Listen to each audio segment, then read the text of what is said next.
You're listening to TFM. Want to join in the conversation and share your thoughts on this episode? Join the Babel Conference, our listeners' discussion group on Facebook. Just type BABEL into the Facebook search field, and we look forward to seeing you there. This is Steve Sansweet of Rancho Obi-Wan, and you're listening to the 602 Club.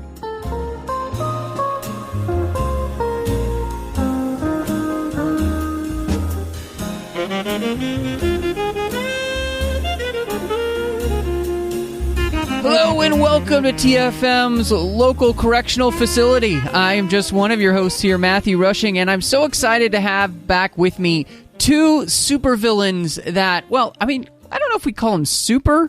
I mean, maybe just more like run-of-the-mill, maybe D-list villains, but I'm glad they're back. It's been so long, and I'm so glad this gentleman is here with us tonight. The one, the only Tristan Riddell. Hello, I'm here.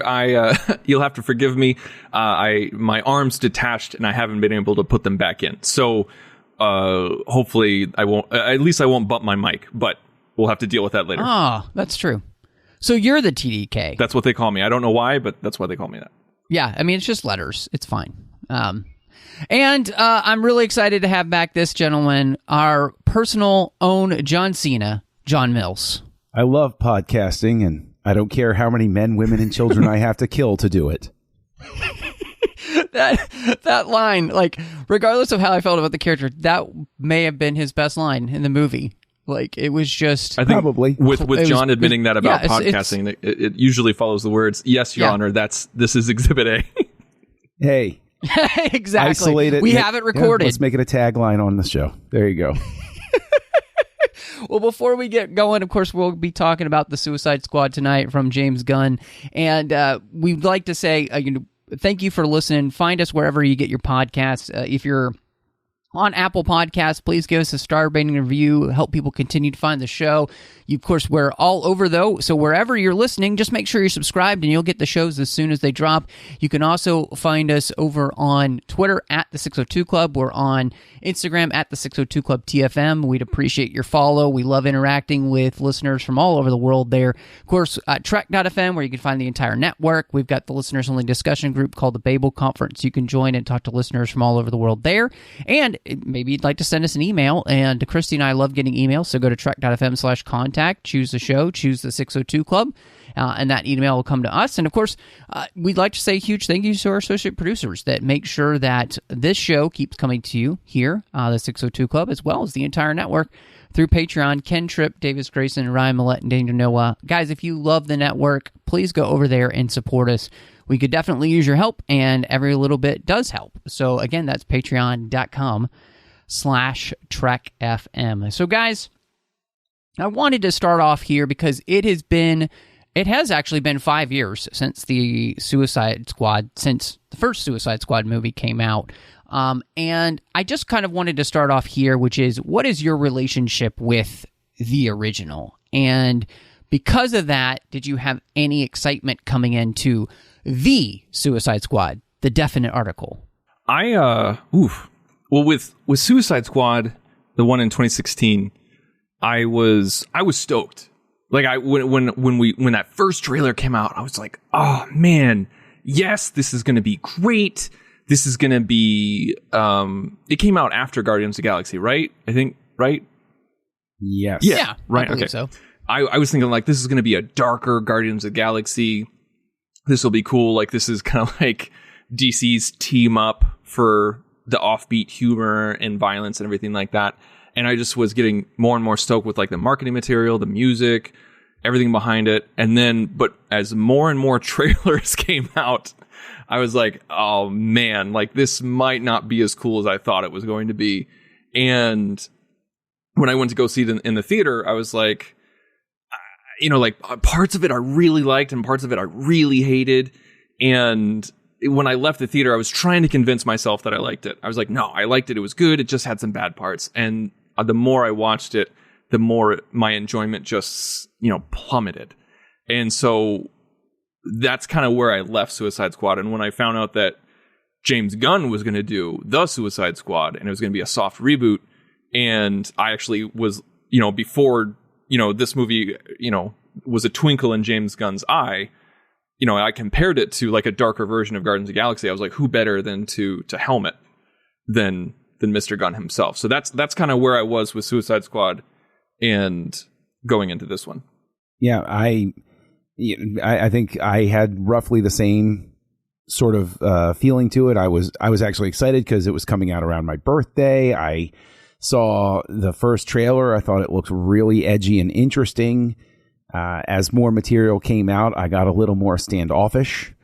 And my reaction coming out of the theater with the original Suicide Squad was it was there.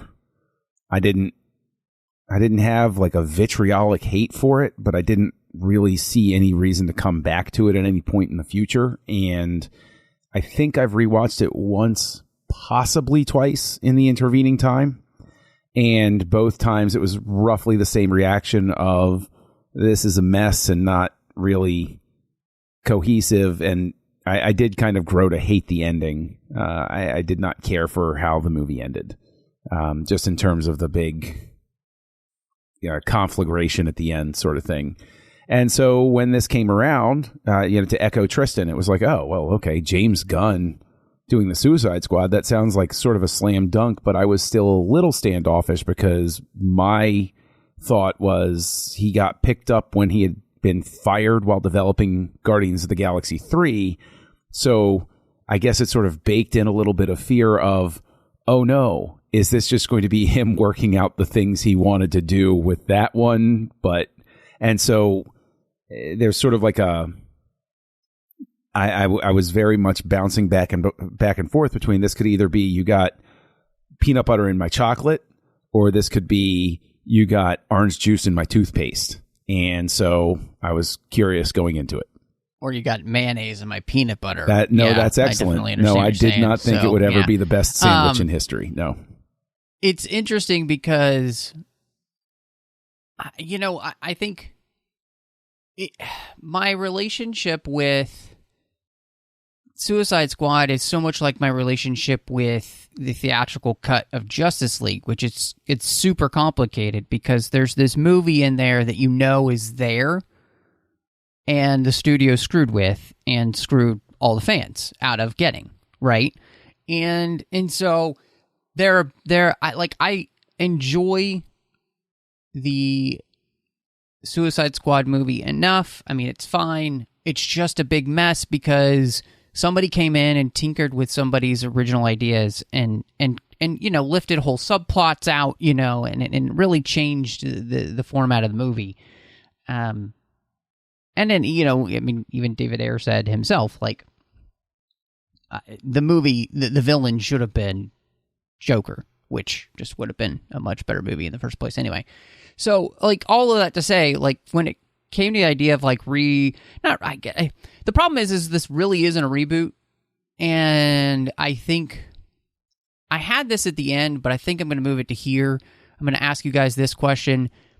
Do you think the fact that this movie is trying to stand alone and at the same time is using a lot of the same characters, nothing here, discredits anything in the DCEU, and the fact that they just don't say Suicide Squad 2, do you think that kind of hurts this movie in the first place because people that aren't necessarily in the know like we are just don't really know what to make of this movie? Like, what is this movie?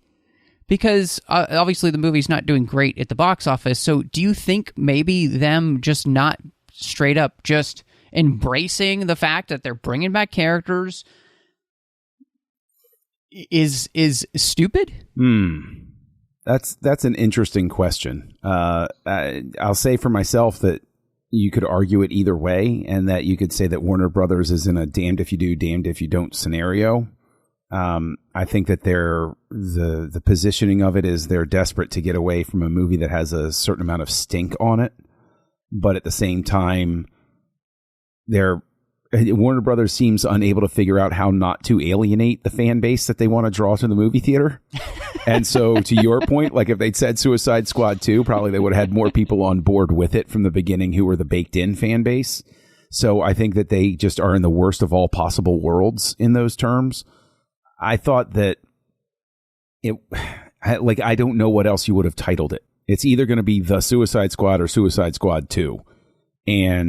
Or Suicide Squad with like a subtitle or something. Suicide Squad : Corto Maltese Affair or something like that. And it's like, I'd see that movie. Yeah, I mean, honestly, that's actually a pretty cool name because it feels very 70s. I should be working for Warner Brothers. Yeah. See, I'd make everybody definitely happy. Should. I say, like, to kind of piggyback off of what John said, and also to respond to what Rushing said about alienating fans, like people in the know. I feel like if you're in the know, you know what's going on, and so it doesn't matter. I feel like if you're not in the know, then it doesn't really matter. Because if you're not in the know, then you're just going to say like, oh, hey, DC's coming out with another movie and it's got explosions and a starfish and, Harley Quinn. And so I think it's fine from that regard. I feel like there's a lot of external factors and a few internal factors that are, contributing to its low numbers. I mean, like we're right at the upswing of Delta variant, and like people are terrified to go back out and like go to the movie theaters and everything like that. And you can see it in your house, and so I just feel like that really hurts some things. I feel like, the star power of Will Smith put together with Margot Robbie isn't there. Even though like Will Smith wasn't that big of a draw in Suicide Squad, like you didn't go see Suicide Squad because Will Smith was in it, but it definitely got those casual fans. And, like the charisma in his name definitely held some weight. And so I'd say like it was kind of a perfect storm of all that together. I don't think it's because of bad word of mouth or anything like that, because I've heard nothing but positive from like a lot of critics. Like that was actually kind of got my hopes up a little bit, because I was like, oh, wait, oh, no, like the early reactions are really positive to this. I didn't expect. I mean, it's at a 92% right now still. I mean, that's one of the highest rated comic book movies out there. I mean, there are very few that are higher rated, honestly. I got to ask a question, though, because, Tristan, you've mentioned Margot Robbie now, as Harley Quinn and everything. Do you think it's possible that we, as a group of fans, overestimate the commercial appeal of Harley Quinn? No, not at all. Not at all. Not at all. You don't think we do? No. Harley Quinn. You think about it this way, like Marvel's Spider-Man, like Marvel's intake from Spider-Man merchandise is analogous to DC's intake of Harley Quinn merchandise. It's insane. It's absolutely insane how much money Harley Quinn makes them off of merchandise. See, that's interesting to me because, of course, my metric is like if I walk down the street and I'm talking to my neighbors, I struggle to think of any of them where if I said, hey, who's Harley Quinn? Almost every one of them would say, you need to tell me. Right? You live in Florida, John. What does that have to do with anything? You're surrounded by old people and alligators. Come on. Okay. Yes. Sure. Yes. There you go. Solid sound. No kids on my block.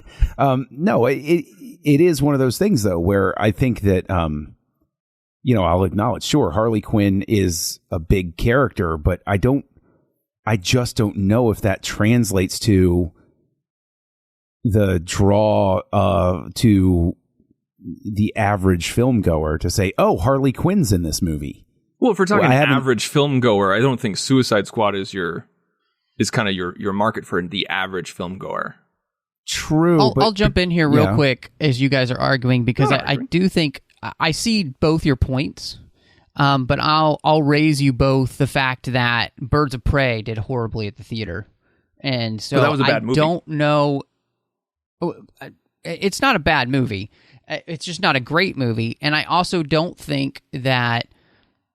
I think that there is a segment of the comic book buying population to which Harley Quinn is phenomenal, but I don't think that she's transcended into the cultural zeitgeist in the same way that a character like Spider-Man has or other characters, and that's part of the issue that I think we are possibly running into, like why this movie, I think one, it needed to embrace the Suicide 2 moniker and ameliorate the fans that DC already has. I don't understand why Warner Brothers is unable to realize the fans that they already have and just placate them, because if they were just playing to them, they would be making buckets of money. But they won't, because they want to do something else, and they keep trying to do something else, and it keeps failing. Two, I mean, I think the other thing that doesn't help this movie is that it was 5 years ago that the last Suicide Squad movie came out, and there's this tortured development that we have here.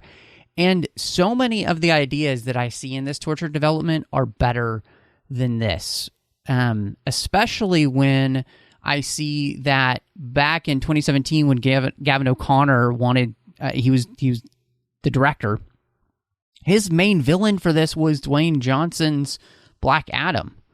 Like, would have been super cool because we'd be connecting with other things in the DC universe.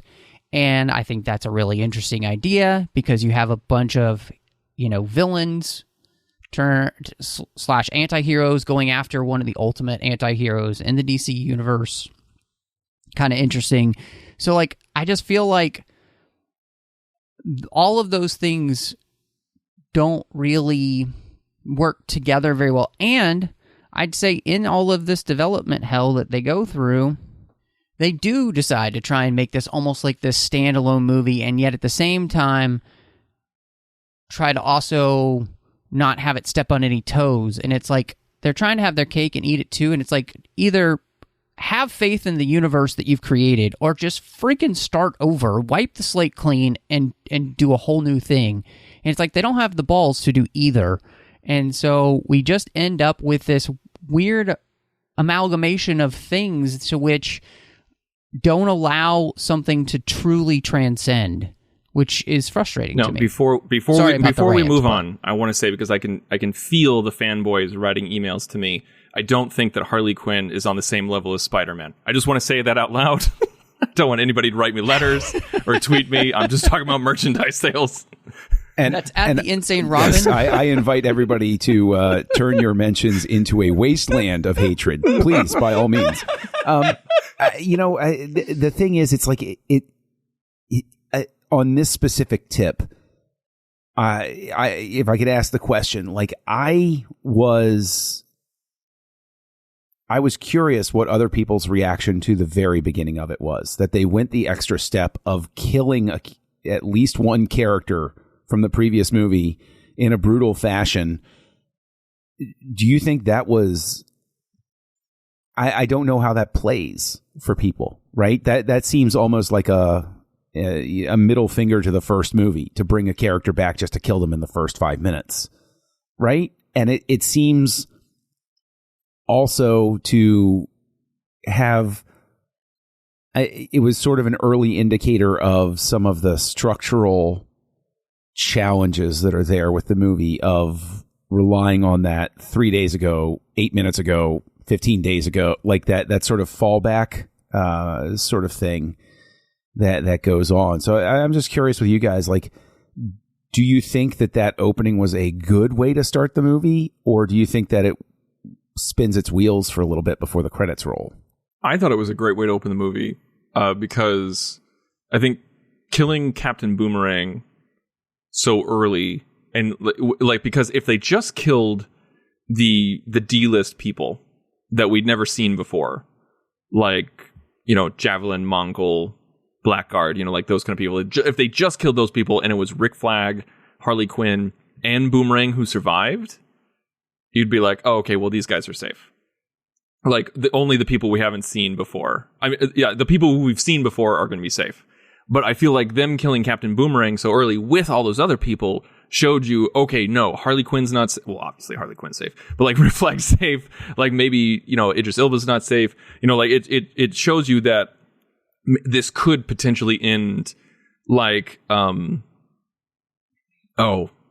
Sundance Kid, like, I don't know, like maybe they go out in a blaze of glory, something like that. So I actually like that aspect. And also, I hated his character, so I kind of laughed extra loud. I was like, when he died.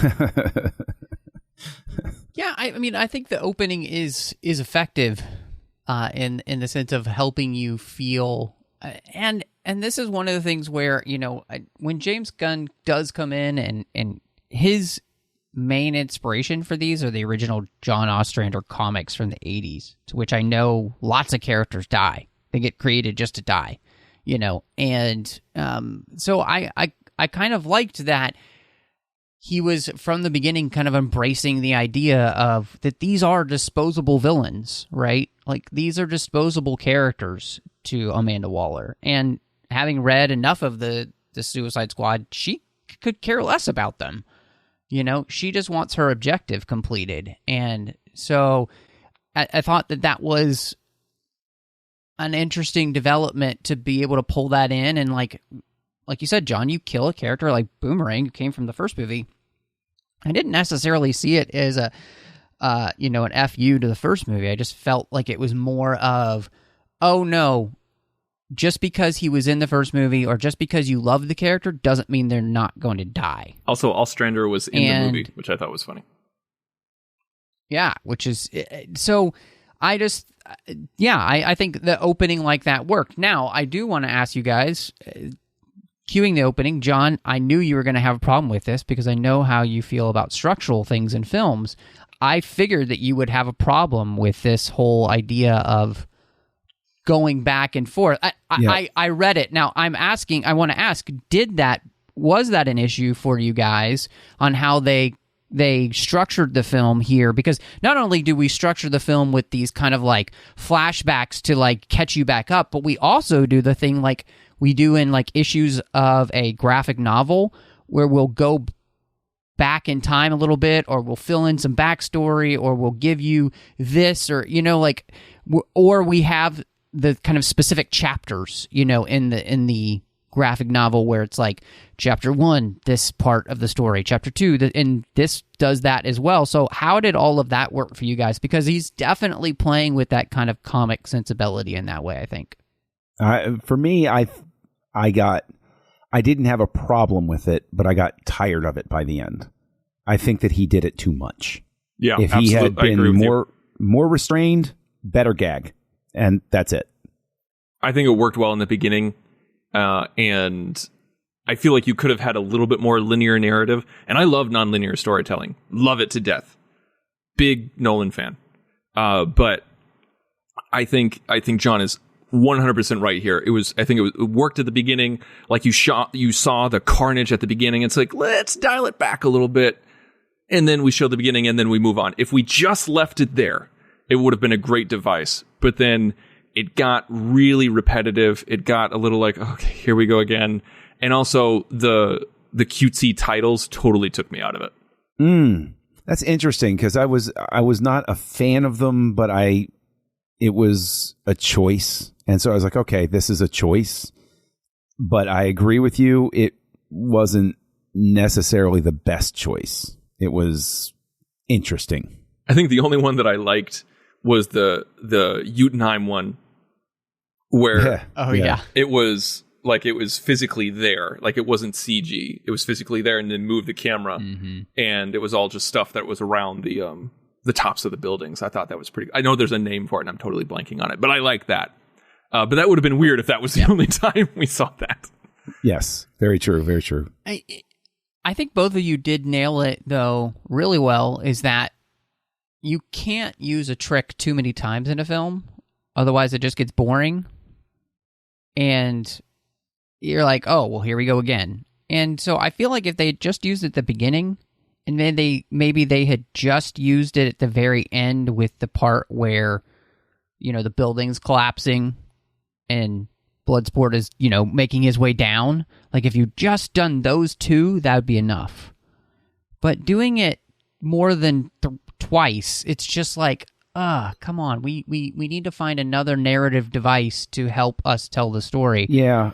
You know, I didn't have a problem with the titles, mainly because I felt like, okay, I can see what Gunn is really trying to play with the comic book idea. Like we have almost our stories within our stories type of thing. I was like, this is kind of fun. And it also felt like he was cribbing Zack Snyder's Justice League a little bit, where you have your specific chapters. I could see that. But it did not work as well. And mainly because it felt a little bit more forced than it did necessary in any way. And so I give him point, and this is one of the things, like I'll say probably a few times in this, I give him points for really trying some things and trying to make fresh the comic book movie genre, you know? And again, this is one of those places where they let a director do his thing and they didn't screw with it.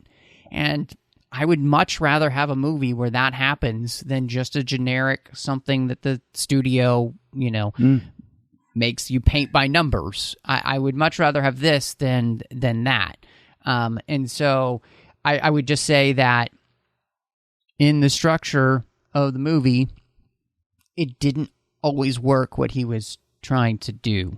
So, I will acknowledge that point, that regardless of what you think of the Suicide Squad, it doesn't have the fingerprints of a story group all over it. And that's a good thing, because to your point, Matt, it does feel like, again, regardless of what you feel like it, you can tell that this movie is what James Gunn wanted. We talked about the original Suicide Squad, and you can tell all the tinkering that happened with it. And we know, all the tinkering with Justice League. So maybe just to be sort of Pollyanna positive about it, maybe at the very least, we're seeing that Warner Brothers has figured out one area where they need to back off and let things happen a certain way. So maybe that's a positive to walk out of this with. But the fact that it's not doing particularly well, they will undoubtedly undo that lesson, because they will feel that they should have done that. So I was confused by the editing for all the things that we've discussed just over the past couple of minutes, where I was like, why are we doing it this way? Like, why are we doing it like something that is an action movie that is trying to be Tarantino? And I was confused, because I was like, so much of this could be solved just by linear intercutting. Where like it could be like, you don't have to have a chapter of the Harley Quinn story. You don't have to have a chapter of Idris Elba, then a chapter of this, chapter of that. Like, so much could be solved by intercutting, and it would keep the momentum going and not feel so directionless. And then I checked out who edited it, and it had two editors, Fred Raskin and Christian Wagner. Fred Raskin did Once Upon a Time in Hollywood, Hateful Eight, Django Unchained, and Christian Wagner did Furious 7, Fast Furious 6, Fast 5, Fast and Furious, and The Island, Domino, Man on Fire, and I think Raskin and Wagner did Fast 5 and Fast and Furious together. And also, Raskin also did Guardians of the Galaxy and Galaxy Volume 2. So you're looking at like who are like heavy hitters in the action, pop culture action, scene, but who's also both done work for Tarantino. And I'm like, well, yeah. If that's what James Gunn wanted, like, he's like, I want like even more of an action film that does stuff like Tarantino with its storytelling. These are the people that you get. But I don't think that served the story. I think the story could have been, if that's the vision that Gunn wanted, he achieved it. But I think it could have been done in a different way to give it more of a driving force. Agree. And I think because that's the type of story that it is. You have a group of people moving in a direction toward an end point, whereas Once Upon a Time in Hollywood is a little bit more frenetic. Or even the Fast and Furious movies, those are, that's basically your adrenal gland exploding on screen, right? Where this could have benefited. We're basically, I'm just a lot of words to say I agree with that.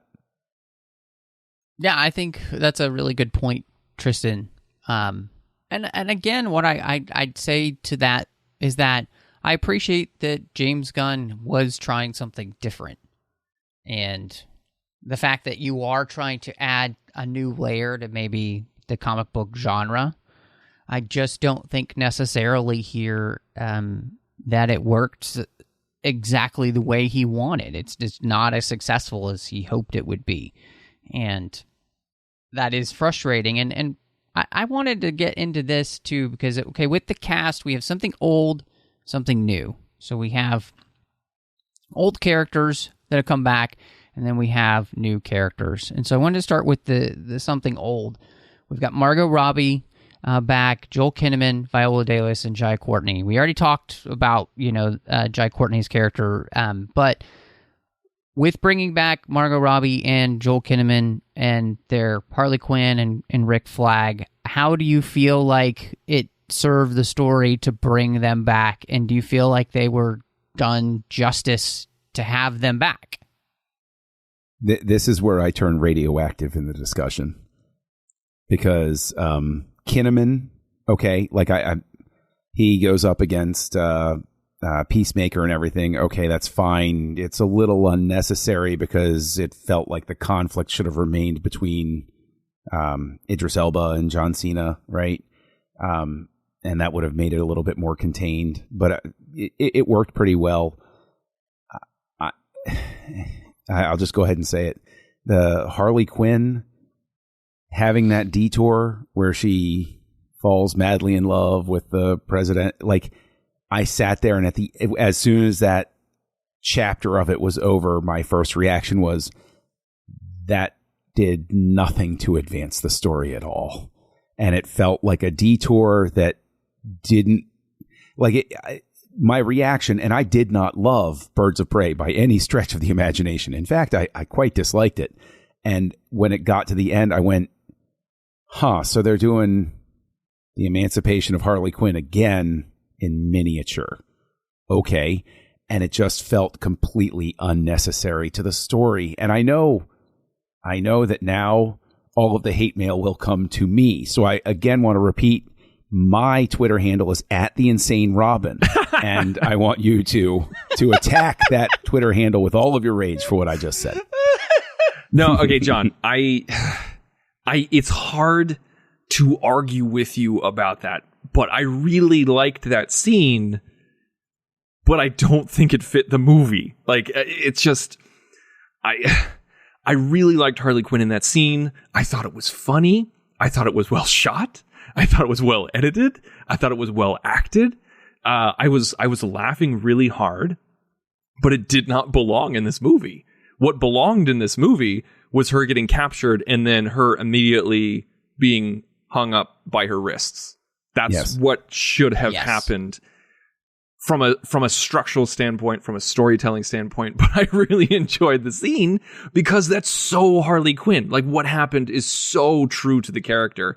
But I feel like if they stopped it right after she shot him and then did a little bit of a monologue, just a little bit of a monologue where she's like, hey, I've learned to pay attention to red flags, and you killing women and children is a big, big red flag. Boom, end of scene. I feel like if the scene ended there, I feel like it would have flowed better because we wouldn't have had so many eye rolls because of having a light version of the emancipation of Harley Quinn. I completely agree with you, both of you. I rewatched the movie today. I was going to ask you if you went to the theater thumb. Your 7 times or yeah. No. I don't get a chance to do that much anymore, mainly just because of time. I've been really busy, and so. But I rewatched it today, and I wrote down specifically because I was just taking some notes, and I was like, the Harley story, like this doesn't have anything to do with this movie. Like this could have been a short, and it would have been great, but it doesn't have anything to do with this movie. And I love the idea of her just getting captured and then being hung up, and then because the moment where she's escaping is such a great Harley Quinn moment, like to give this character her own drive, her own motivation, her own ability to get herself out of her own situations, right, is fantastic for the character. Like agency-wise and everything like that, it's awesome. And then that whole moment where she's like, "Hey guys, what are you doing?" Like, and they're like, "We're like that's great," which was ruined by the trailer. All that stuff is great.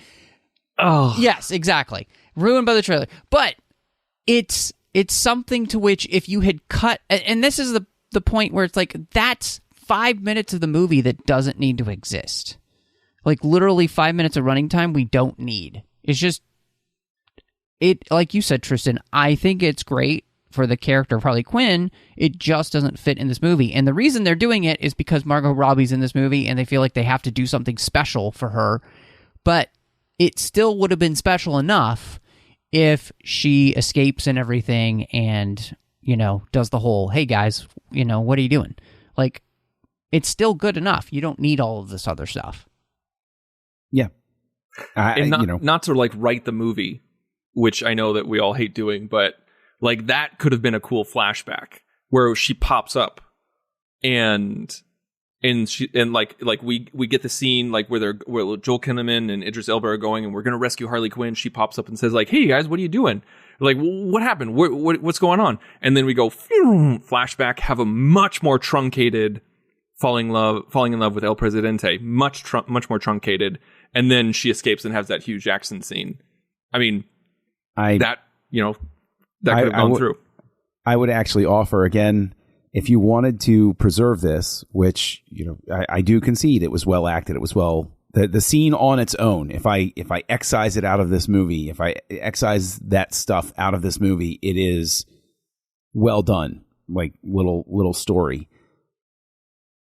If you really wanted to have that be a centerpiece or a driving part of the story, then have that be, maybe they go, like this happens with Harley, they go to rescue her. That's the mission, is to go rescue her. They find out she freed herself, and then she says, oh, by the way, there's this weird starfish thing we got to go take care of. And I understand you have all of these other considerations and everything, and I'm just saying, like, there would have been ways to work this in to the movie better than it was, so that it didn't feel like it was just injected in there as this detour sort of thing. Yep. I love Joel Kinnaman in this movie. I think he's really great as Rick Flag. And what I love, obviously, of course, with the Suicide Squad is he is the one redeemingly good character. Like, he is the one who is doing this because he believes in the good of the mission, and all those kind of things. And I think, Joel Kinnaman does a great job with that. And especially even in this role, I think he does a great job with that. There's nobody else who could be Amanda Waller. Viola Davis is perfect, so they made a great choice, I thought, with who they brought back. But I gotta get to somewhere where I kind of think I might be a little bit nuclear for the fan. I don't know. But with the something new, I do think we need to start with Idris Elba and being Bloodsport instead of Deadshot, because Smith can't come back. And if, in all honesty, I would say I love Idris Elba. I think he plays the role great here. I think if Deadshot had never existed in the first movie, this would have been fantastic. The problem is that it's like you replaced one black guy with another and one character with another as if they were interchangeable. And that is BS. Same backstory. Because they are literally the same character. Same backstory, same estranged daughter. It's terrible. It's terrible, terrible, terrible. And it is a disservice to Idris Elba, who is an incredible actor and deserves way better than this S. Like, I'm sorry, I agree. It burned my... it stuck in my craw, folks. I'm glad you said something, because I completely agree with you. I think that it is... to use a light term, disrespectful in a lot of ways. And I think that I couldn't help but, while I was watching the movie, wondering what it would have been like if you winnowed the characters down a little bit and even had Idris Elba play Peacemaker. That would have been interesting. If you had him play... even Polka Dot Man. Like, I would have loved to see Idris Elba in these. No, seriously, I would have loved to see Idris Elba in these other roles, because I'm laughing because I think, man, I'm trying to see what that would look like. That would be super interesting. I'm seeing him as Polka Dot Man, and it's fantastic. Yeah, he's a fantastic, and that doesn't take anything away from David Dastmalchian. He's great. I think that he does the best he can do with the role that he's given. I do, and I thought that was interesting. I wish he'd gotten more screen time. So I'm not taking anything away from him in those statements, but I'm just saying, to agree, it was possible to have Idris Elba in this movie without him being what he is, which is Deadshot 2, which is just Deadshot light. It's so bothersome on so many levels. You're absolutely correct.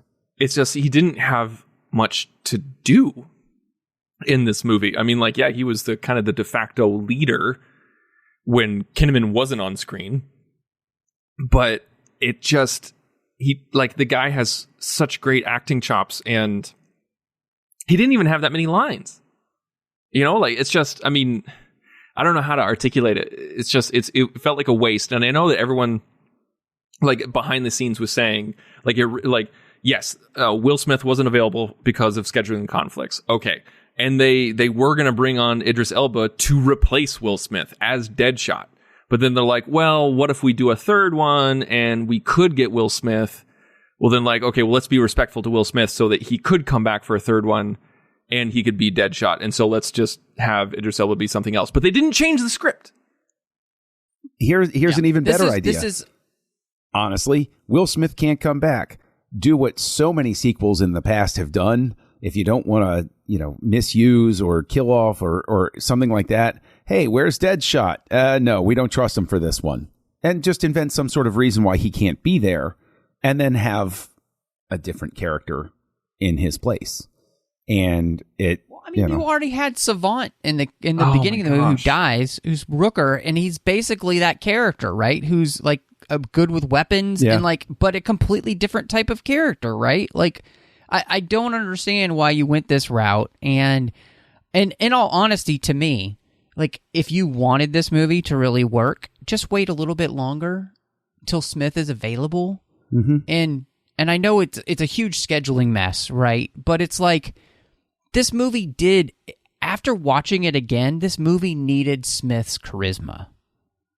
Yeah. It needed Will Smith. Although, as a question, Will Smith is one of the standouts of the first movie, and I feel like you put him back in this movie, it works better. As a question, though, if they did bring him back, and they did have him in the movie, and they didn't make that many changes to the script, would we have felt that he didn't have enough to do in this movie? Yeah, I don't think it would have changed much, honestly. I think his charisma can only go so far I feel like Will Smith's charisma can go a long way when it's a smaller cast, because you can focus on him more and he can carry the movie on his back. But when he has a movie where he has a limited amount of screen time, like Idris Elba did, because the cast is so huge and because so much is going on, then your charisma can only go so far. I feel like Will Smith and The Rock, like, they're movie stars. They're some of the last movie stars where, like, you have a crappy script or even a mediocre movie, you can at least be entertained because they can bring that natural energy to it. But I think given this script, this structure, even with Will Smith at the helm as Deadshot instead of Blood, what is it? What's his name? Bloodsport. Bloodsport. I can't even remember his name. I really don't think it changes anything. Mm-hmm. And I also want to say, I gotta say, because I think that I'll disagree, because I feel like the scenes to which he's in, where he's like connecting with Ratcatcher 2, and all of those type of things work better, because I'm not sitting there thinking they literally just replaced one character with another as if they're interchangeable. That's the problem with those scenes. Like, I don't have a problem with the way Idris Elba was playing them or anything like that. It's that I'm removed from caring about what's happening between the characters, which is supposed to be the emotional heart of the movie, because there's this external force that's like taking me out of what's happening. I will say that Will Smith would have done the scared of rats thing better. I will say that. I think he would have done I think his charisma pays off in the nightclub scene. Yeah. I can see Will Smith playing that with his sort of bravado. And again, this is the dangerous territory of, I'm not knocking Idris Elba either. I think he's magnificent as an actor. I just think that when a character is written, quote unquote, for somebody else, it shows. It was obvious that the character was written a certain way, and you need to adapt for those changes. You can't just plug and play, sort of thing. Maybe I'll change my mind then. You guys bring up some good points. Yeah, I just think that there's also a problem here that I think we're dancing around, in that there really are too many characters. I think this movie instantly improves if in the beginning you have both crews get whittled down and you have them have to join up, and that emphasizes my team, I liked my team, and then this person over here, I liked my team. Well, now both teams have to come together and work, and sort of emphasize that, and it underlines and emphasizes the disconnect between the two groups, especially because we start off with Peacemaker and Bloodsport, and of course, anybody who grew up in the 80s or watched Jean-Claude Van Damme movies, every time you hear Bloodsport, you giggle a little bit. But you can have, there's so much more natural animosity between Peacemaker and Flag because they're flip sides of that coin. And it's, if you have the whole movie driven by their conflict from the get-go, that instantly raises stakes, that instantly raises tension and can drive things along.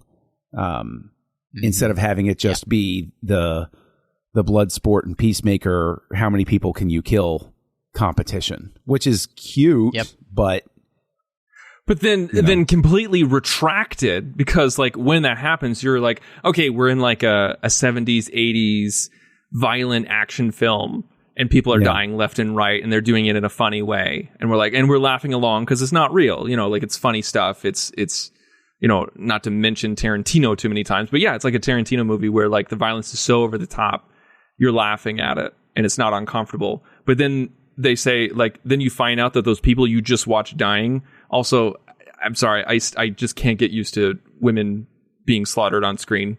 Like that just still bothers me. But like once we get to the end of it and you have a few laughs, you feel like a garbage person because you're like, oh, they just killed freedom fighters, people whose families have died, and they're fighting against a fascist regime.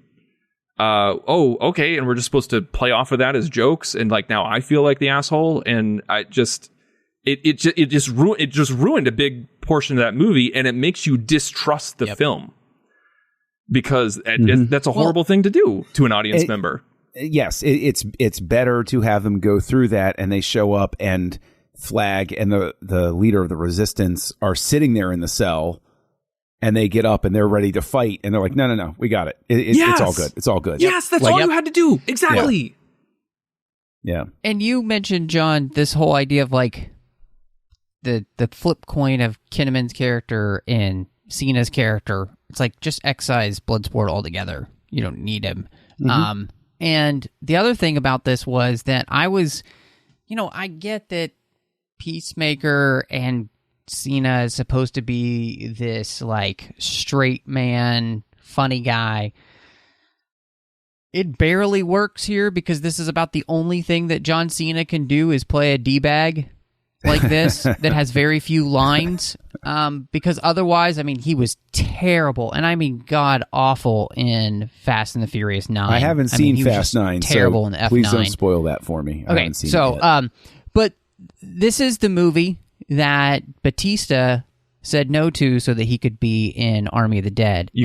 Oh my goodness, I wish that Batista was in this movie because I think he would have been a much better Peacemaker than Cena, because I just don't like Cena that much, and the fact that they're then going to make him into the Peacemaker HBO show, it's like you're choosing the wrong character to focus on. I was so confused. This character is only good in like a very small increments, and now you're going to give him a whole show. What are you doing? Are we sure that show is still greenlit right now? Are we sure it's finished? They finished filming the first season already. Oh, great. Oh man, seriously. Okay, like as I'm watching it, like before I watch it, I'm like, oh, okay, like John Cena will most likely be a fan favorite because they're making a show based off of this character. So clearly he's going to steal the show. And as I'm watching it, and I actually do like John Cena. Like, I think he can be very funny. The stuff I've seen him in have been a highlight, but again, it's been in short bursts. And so as I'm watching this, I'm just like when are things going to turn? Like, when am I going to start to like this guy? Like, when am I going to start to root for this guy? When am I going to start to be entertained by this guy?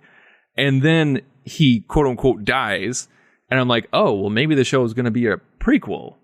And then, of course, you see the credits. And I'm just like, how on earth is he going to carry the show? How is that character going to carry a show? Why would I want to watch that? And my wife was the same way. She's like, why on earth would I want to watch this character? Unless they do like a fundamental paradigm shift of his personality. Like, why on earth? Like, and there's some great anti-hero shows out there. There's some fantastic, like For like 10 years, that's kind of all we got on TV was anti-heroes. So it can be done. It can be done well, but I don't know, man. But not with John Cena. I just think that the character itself, the character got, the word isn't boring, but Peacemaker got tired for me by the end of the movie. It was he's one note. Yes. Yeah, that's what I was thinking of. And it was just, oh, okay, I got it. Like I didn't know. I actually did not know until this conversation that there was going to be a Peacemaker show. And learning that, my reaction is not with me. There isn't. Like I have no plans to tune in. And but that's what's weird, right? Is I know that my reaction to all of these things is in this time, if I'm to trust Rotten Tomatoes, which is our final arbiter of all taste and truth in film, the critics love this movie. They adore it. They think it's great. Matt, I think you said it's got a 92% critical reaction. Yep. It's disorienting because for so long it's been DC movie comes out, critics hate it, and I wind up saying I might not love it, but I'm like, oh, I don't think it's that bad, guys. Like, don't you think you're being a little harsh here? And they're almost like, I almost wonder if this movie winds up having some sort of like a snapback reaction where people were just hungry for this type of movie for so long at this point that it comes out and there's a bit of an overreaction, overly positive reaction to it, and that over time it'll sort of hollow out a little bit. I don't know if that'll happen, but I suspect when this movie, like when we saw the trailer for it and we saw more and more trailers for it, I was like, okay. And the movie we got is what I expected it to be. But when it came out and critics were talking about it right before it was released, and there was a few critics, and like one critic in particular who I really respect, who is very spot on and is great, gives great film analysis, like loves blockbusters as well as the indie stuff. You know, it's just like, he's legit. And he was said, he's like, this is the best blockbuster of the year. This is James Gunn in full force. This is great. You guys need to watch it, enjoy it. I was like, oh, hey, maybe this is actually going to be fantastic. And so I got my hopes up. And then when I watched it, I was like, okay, nope, this is exactly what I thought it was going to be. Well, and it's interesting to me because like with the new, like I have to say my favorite, well, probably my second favorite thing about the movie is Sylvester Stallone as King Shark. I mean, that part to me was genius. I thought it was genius casting. Is genius really the word you want to use? I want to use it. Yes, I thought that was probably my second favorite part of the movie. I loved King Shark. I thought the bit worked the whole time, and having Sylvester Stallone, I think, as the voice of that character was pitch perfect. Have you seen? I think we've talked about this, but have you seen Harley Quinn the animated show? I've seen some of it. Yes. Okay, because that portrayal of King Shark is the primo portrayal. Like no one, like I feel like every time I see any other kind of portrayal of King Shark, it is judged by Harley Quinn's animated show's King Shark. And so I just kept thinking, I was like, what a missed opportunity just to do that. I've never seen the Harley Quinn show, but I have seen the Suicide Squad. And I'm just going to have to respectfully disagree. I did not dislike King Shark. I thought King Shark was entertaining.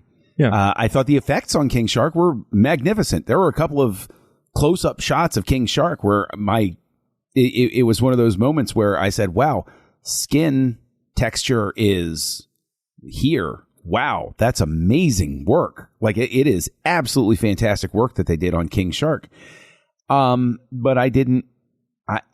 I will go ahead and say, and I know people that there might be a collective eye roll out there, but there were a few too many.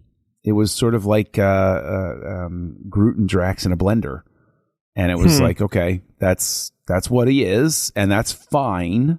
But I didn't see anything particularly innovative. I do think that Stallone did great vocal work for him. I did.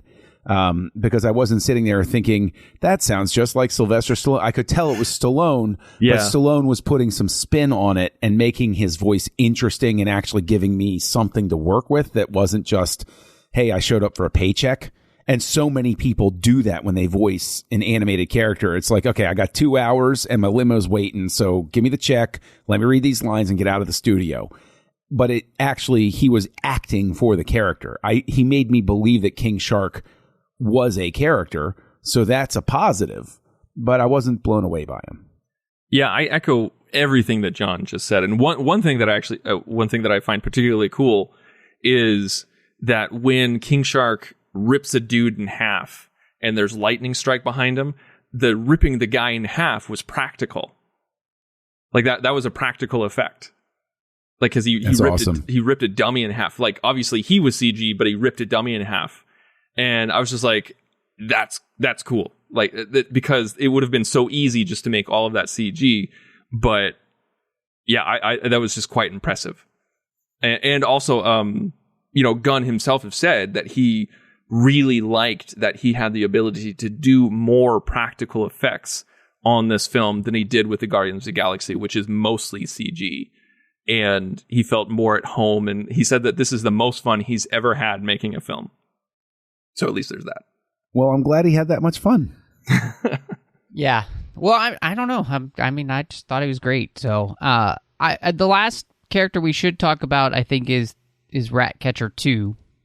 Daniela Melchior, I think is how you'd say her name. And I mean, to me, she was my favorite part of the movie. I liked her character. I liked the heart that she brought to the movie. I enjoyed what they were trying to do, even though it pulls me out of the movie with her relationship with Idris Elba and everything. But like I just responded to what they were doing with her, and I thought she was great in the role. Like, I thought she brought a lot of the emotional moments she brought home. She made me feel them, which is good, especially in a movie that's this over the top and crazy. And is the one person on the team who, other than Rick Flag, who is genuinely somebody who's the person that could be a good person. Like, this is a character who has the heart to be a better person. And to transcend, the Suicide Squad. So to me, everything about that character really worked. I thought it was a good and interesting character. I thought she played the character well. In terms of, what you're saying about, she's a good character sort of thing. I think it also speaks to, in the first Suicide Squad, and I'm doing this on purpose, in the first Suicide Squad, everybody was it was very clear why they were in prison and why they were regarded as monsters and evil. And that is Ratcatcher 2. And I don't know the comics well enough. I don't know why she's called Ratcatcher 2. Is it a number 2 or is it TOO, like Ratcatcher, 2? No, it's the number 2. Because her dad was Ratcatcher. Because her dad was the original, Okay. I think it spoke to she served a purpose, but it wasn't clear to me why she was in the situation she was in to begin with. And I think that speaks more to the fact that there's so much going on with so many characters and so much plot crammed into this movie that probably that's just a byproduct of that. I thought she was fine. I mean, she's definitely the heart of the piece. Casting Taika Waititi completely took me out of it. Like, I couldn't even really focus on what Ratcatcher was saying because during the flashbacks, because I was just like, wait, is that Taika Waititi? And I just started laughing.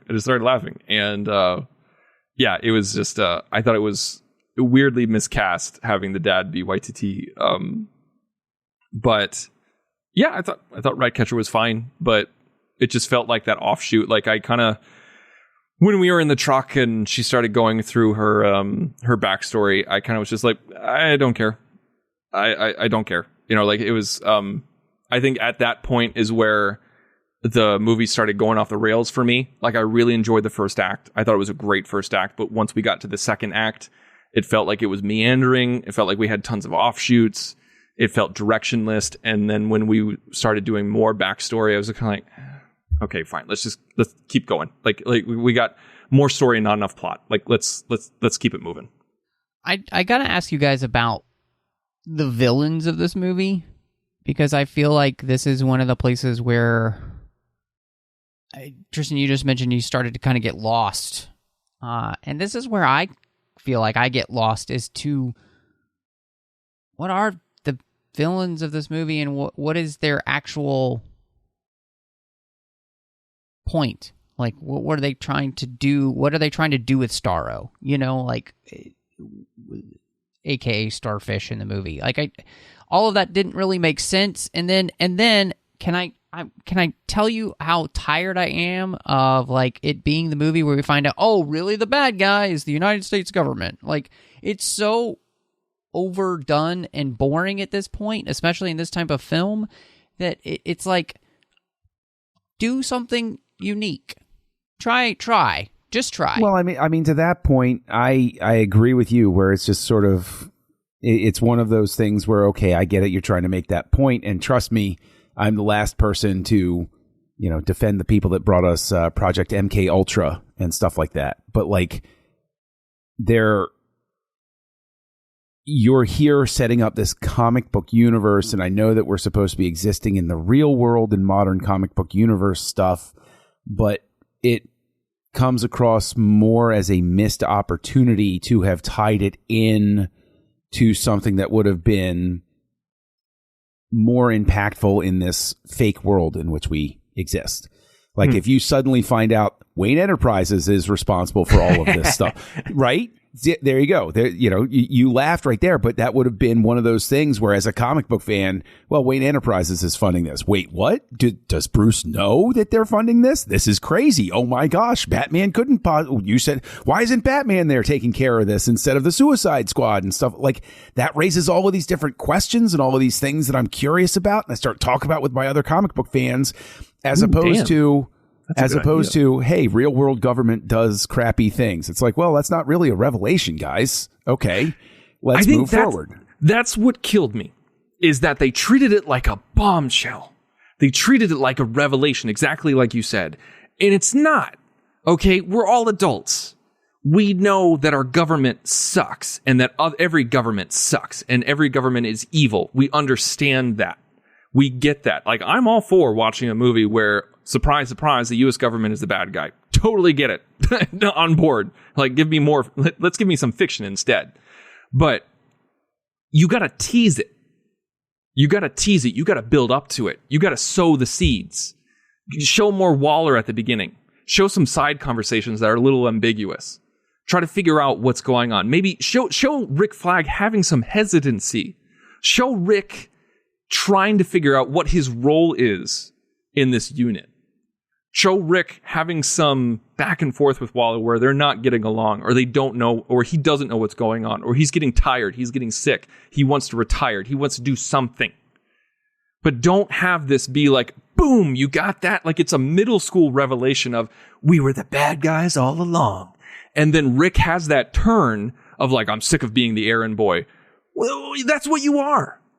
Well, yeah, I mean, yes, the big revelation, you've got some super criminals that you just led on a top secret, unsanctioned mission that technically is in violation of every international law that exists, and you're surprised that the people who sent you on this mission aren't dealing on the up and up. That doesn't, like that. Yeah, it wouldn't be exactly that shocking. It's like, oh no, actually they're using you to clean up a mess. Well, yeah, that's what they sent you in to do. You know that because you've got freaking Harley Quinn with you. You've got sociopaths with you who literally are in super prison for murder. You made a joke about a weasel eating children, and you gave a number. Right. You gave a number of how many children he's eaten. So it's completely hypocritical that he's screaming about them experimenting on children. They're experimenting on children, Peacemaker. No! No. You're working with a guy who ate 26 or 28 children. It's ridiculous. It's hypocritical writing. It's like the third act didn't know what happened in the first act.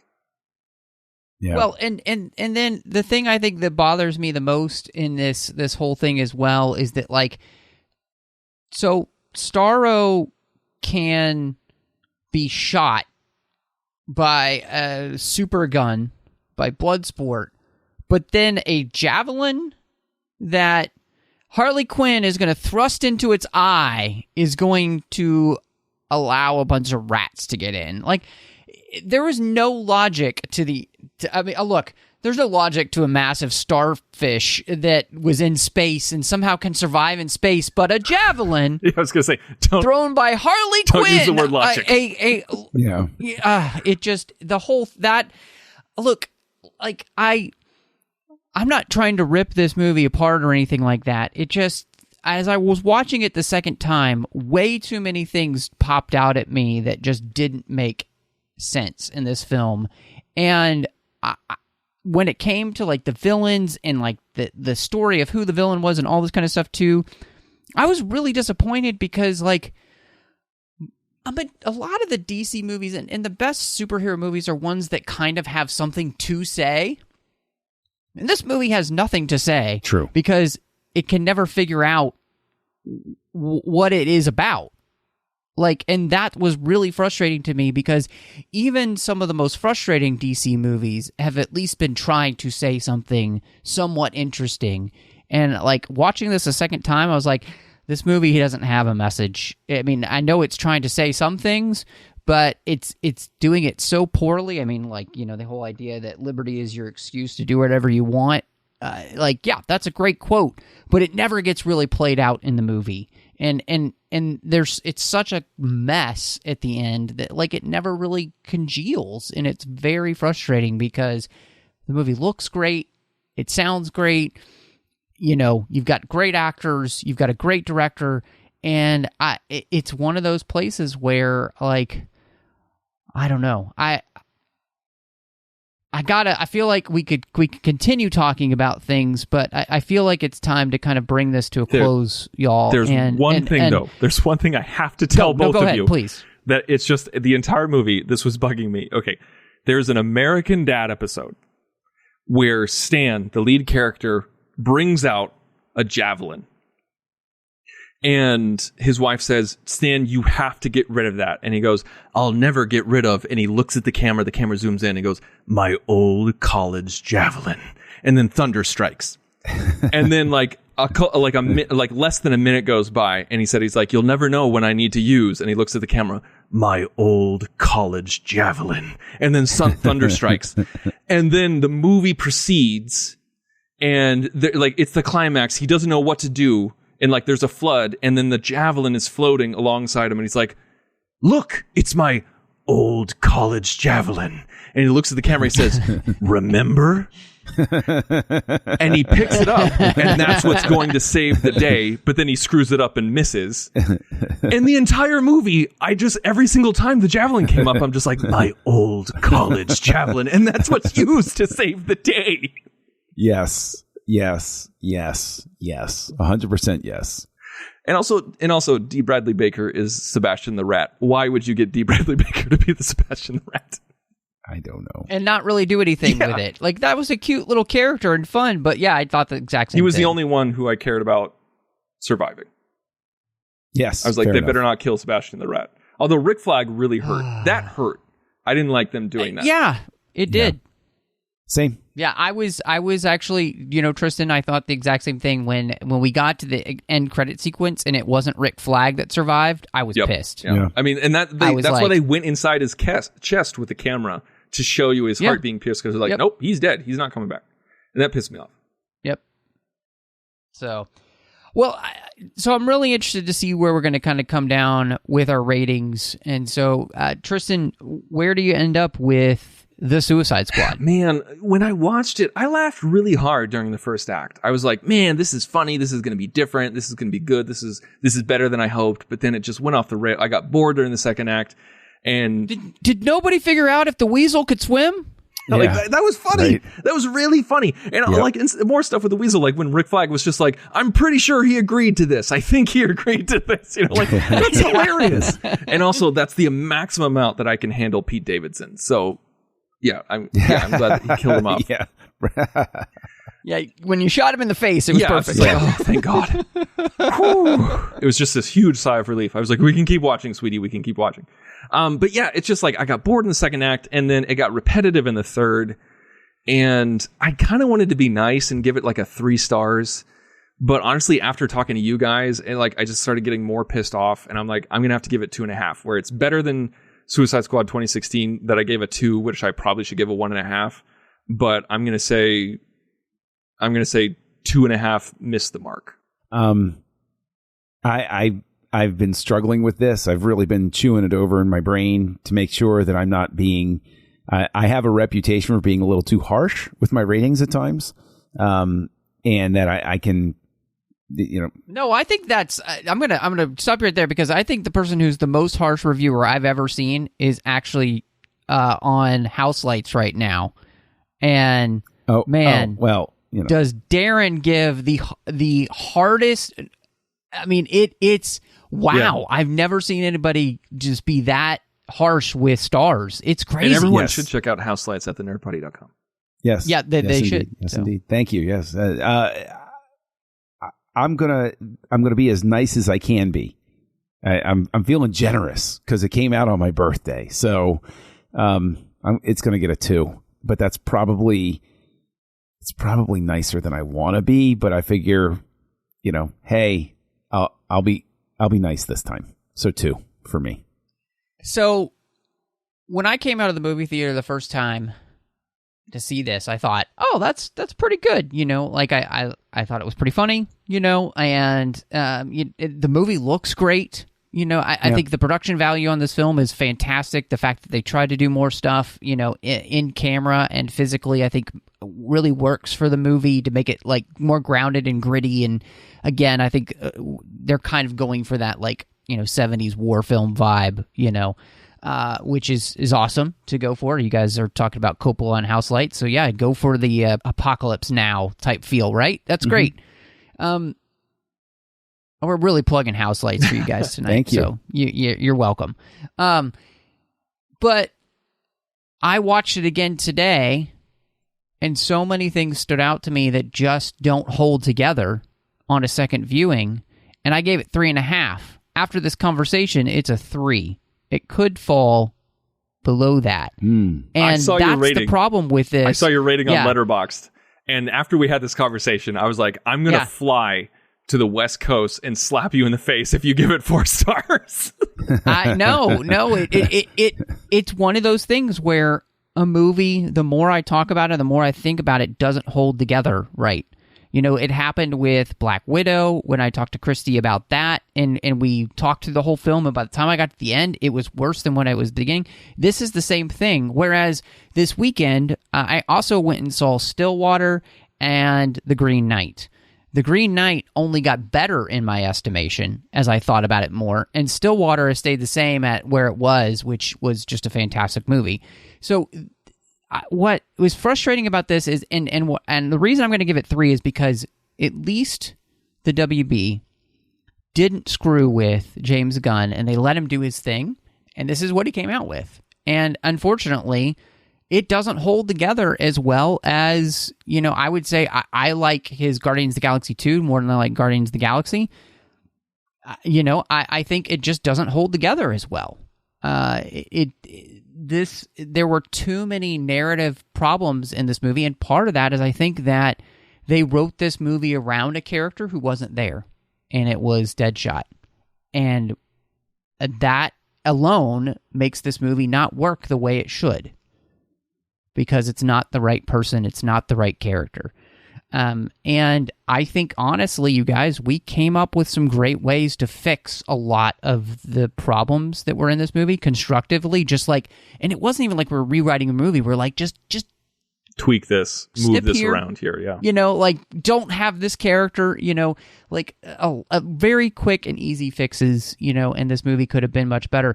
And it's frustrating to me, and What's fascinating, though, is to me that so DC recently has had 2 movies come out where they didn't screw with the director. One was Zack Snyder's Justice League, and this one. One was way more successful than the other. Mm-hmm. And, but I'd still like DC and I'd like the WB to let directors do this. I'd also like for them to figure out what the heck they're doing, because this movie is the, and I would say the biggest problem all over with this movie is DC has no idea what it wants to do. Mm-hmm. And it's just throwing things up against the wall and hoping that they stick. And you know, one of the reasons that this doesn't stick very well is because it can't make up its mind whether it wants to be a part of the DCEU or not.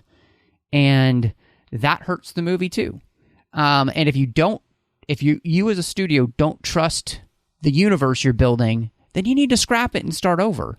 But they just don't have the guts to do that. And they've got nobody behind the scenes who understands the material as well to make sure that we're doing a good job. And it's endemic. Like, it is a systematic problem at DC. Like, and until they fix that problem, none of their movies are going to be as successful as they could be. Mm-hmm. And that's their fault. So, and it's the choice that is the bed that they've decided to lay in, and good luck for you. So, and I'm so frustrated talking about it because I love DC characters and I love DC comics and I want these movies to be great. And the movie that was the greatest that's come out of all time for me for comic book movies, they're like, we don't want any more of that. So whatever. Release the air cut. Guys, before we get out of here, let everybody know where they can find you. Tristan, where can people find you other than House Lights? Well, you can direct all your hate mail at Kessel Junkie on Twitter. But yes. if you just want to talk to me, you can go to @TheInsaneRobin on Letterboxd as well as Twitter. And please, as we've talked about, like House Lights, John and I are really proud of this show. We have a lot of fun doing it, and we take one director and then analyze and dissect every single movie of theirs. If their filmography is too big, we cut it down by decade or by some other method. We try to make it bite-sized or ways that you can digest it, but also not by bastardizing it. So please check us out by going to thenerdparty.com. You can also find me on a Star Trek show that's coming up again soon. Season 2 is starting this month because it's called Second Contact, a Lower Decks commentary podcast. And I'm very excited to start that up again with the release of Season 2 of Lower Decks. So please check that out. Check that out by going to thenerdparty.com. You can find me as Kessel Junkie when you want to have nice, measured conversations about the Suicide Squad. You can find me on Letterboxd and Twitter. And again, all hate mail to @TheInsaneRobin. And you can find me, aside from House Lights, over on the Nerd Party Network, co-hosting a very special kind of Star Wars show called Aggressive Negotiations. And my co-host on that show is none other than Matthew Rushing.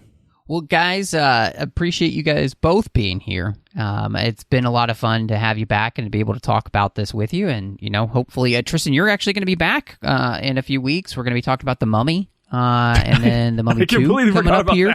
I'm going to have to watch them again. I know. But I'm so excited about it because I haven't seen those movies in a long while, and I've just got them on 4K, and I'm ready to watch them again. So I can't wait. But if you want to, catch up with me on social media, I would love it. Matt Rushing 02 all over the place. Just find me there.